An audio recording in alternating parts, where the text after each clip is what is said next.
Steve. Can you talk us through the events of the last 48 hours from your perspective? Did Aitor's departure come as a surprise? Yes, it did. I have to be honest. It was a really difficult day yesterday, a very emotional day. But then today, the players have trained well, and we look forward to the weekend. Steve Gibson has talked about Aitor maybe being a little bit tired, that he needed a break. Is that the vibe that you got? No, not really. I mean, Aitor's, the work that he's put into the football club for 3.5 years has been incredible. I've been with him for 2.5 years, and I've really enjoyed not just his work and assisting him, but also his company. He's a really genuine guy, in the end, football, it is about results. We all know that. I know that. But we'd never ever have a bad word to say about Aitor in terms of what he's done for the football club for this previous 3.5 years. Had a rift develop between Aitor and the players? No, not at all. No. I mean, the players, like they were this morning, they always train well. They're probably the best group of players I've ever worked with in terms of their application, their attitude towards everything they do. So I think we're like many teams that haven't had a bit of luck, a bounce of the ball, and I'm sure that'll come in the coming weeks. What have you been told then by the owner? Very brief, just enjoy it, get on with it, and that's what I've done. I've not really had a long conversation with the chairman. I've known Steve a long time. We have a good relationship, and that's what from last night, from this morning. That's what I aim to do. Would you like the job on a permanent basis? All I want to do is prepare the team for Sunday, and I'm looking. I know it's an obvious answer, but that is as much as is on my mind at this moment in time. Craig Shakespeare was in a similar situation at Leicester a few weeks ago, and he talked about how he felt he could do the job on a long-term basis. Do you feel the same way? I'm very confident in what I've done. I've been in football for a long time now. I've been coaching. I started at Middlesbrough back in 2001. So I'm confident in what I can do in terms of my ability as a coach. So Craig's done a fantastic job. He's a great guy. If I can do what he's doing, then we'll all be pleased. You brought Joe Jordan in already. Is that a sign that you could be around for a while? What's the situation with him? Why did you bring him in? Is it a short-term contract? Joe's a great football guy, and I've known Joe a long time. I've done coaching courses with him. He brings a wealth of experience in terms of management and coaching. He's worked at the highest level with Harry Redknapp for a long time. And I've kept in touch with him simply because, in football you have conversations with different people, and Joe is somebody that I trust, and he'll have a big impact with the players. So what have you said to him? Is he coming in for 1 game, 2 games till the end of the season? Joe lives in Bristol.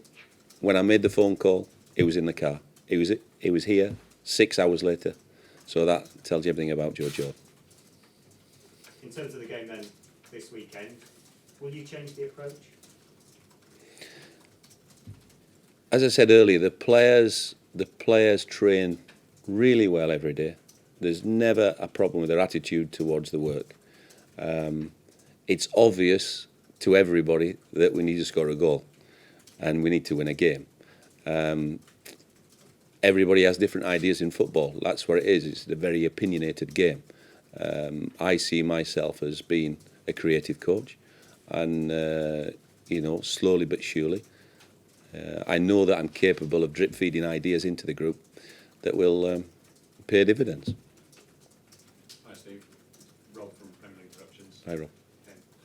What sort of response are you looking for from the players and I guess the crowd?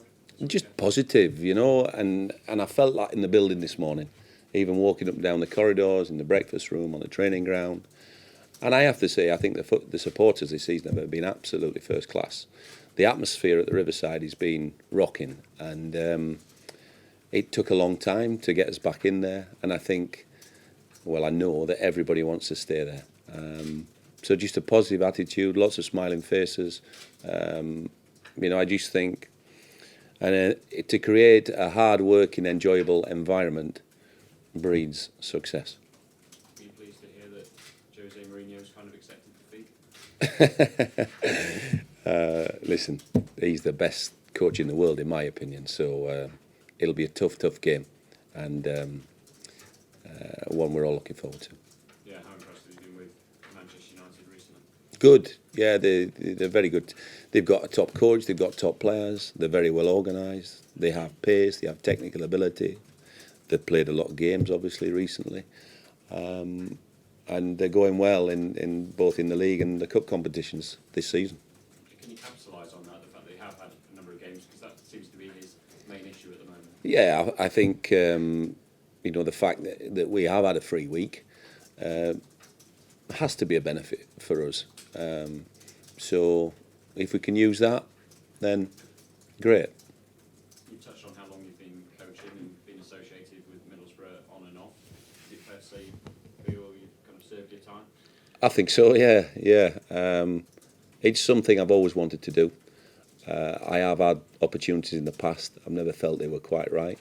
And I owe a lot to Middlesbrough Football Club because, when you start out in your career, to be given an opportunity is everything you need, but then you've got to grasp it. And I've waited patiently, and I'm very, very confident that I'll be successful.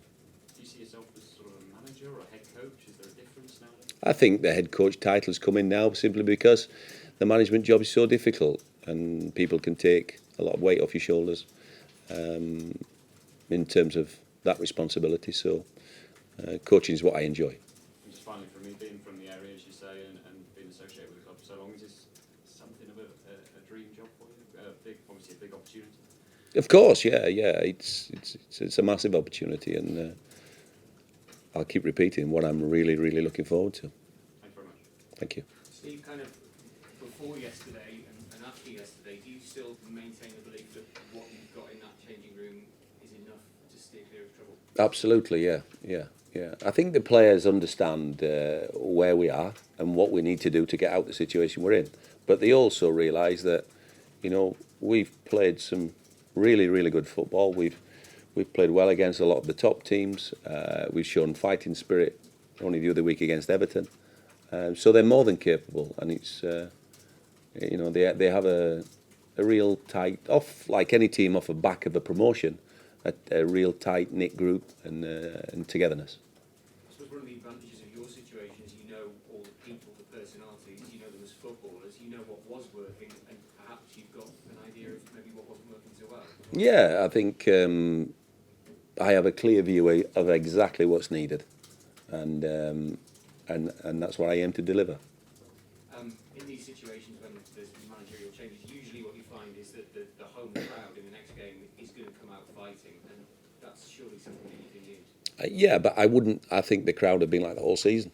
I think from the first minute they've been right behind the team, and as you say, that will only continue for the rest of the season. Steve Davis from PA. Can I just first of all check on your injury situation, please? What have we got? Gested is close, and Bernardo trained this morning, so that's a bonus after last Saturday. This weekend, obviously George Friend, Callum Chambers, and Danny Ayala will probably miss again. Was Rudy's is it hamstring? I think so. Yeah. Steve, when you spoke to the chairman, did he give you any remit? Was his remit keep us up? No, he was as brief as get on with it, enjoy it, and organise a team for the weekend, and that's as much as I wanted to hear. I didn't go into anything more than that, and that's where I am with it all, and quite relaxed with that. If it was to go to the end of the season and you were able to do that, I mean, what would that mean to you? No, it'd be the biggest single achievement I've ever done in my life, But I think I sit here and I keep using the word confident, and I do believe that we will stay in the Premier League. I feel that I'm capable of delivering it. I think the players are capable of delivering it, and I know we've got the support from everybody else in the club, and the supporters will play a massive part in that.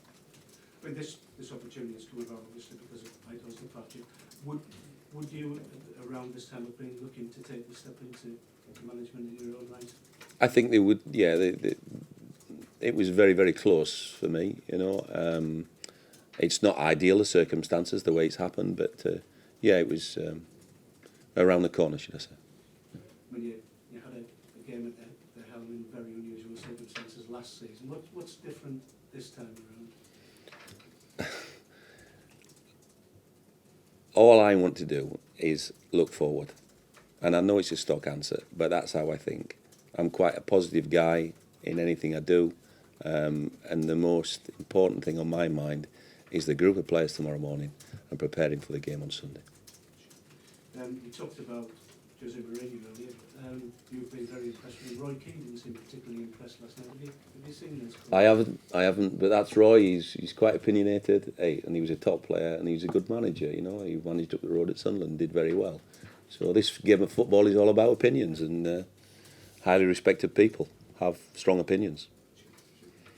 I'll just ask you about Stuart. There's been a lot said and written about Stuart Downing in the last few weeks or last few months. How do you get the best out of Stuart, and do you know what he can bring to this football? Yeah, Stuart's he's a Middlesbrough boy. You know, he loves the club. He's born and bred in Middlesbrough, and it's his town club, and he's a talented footballer. And Stuart is somebody I've known a long time, so I know how he works, and he's a big part of the rest of the season.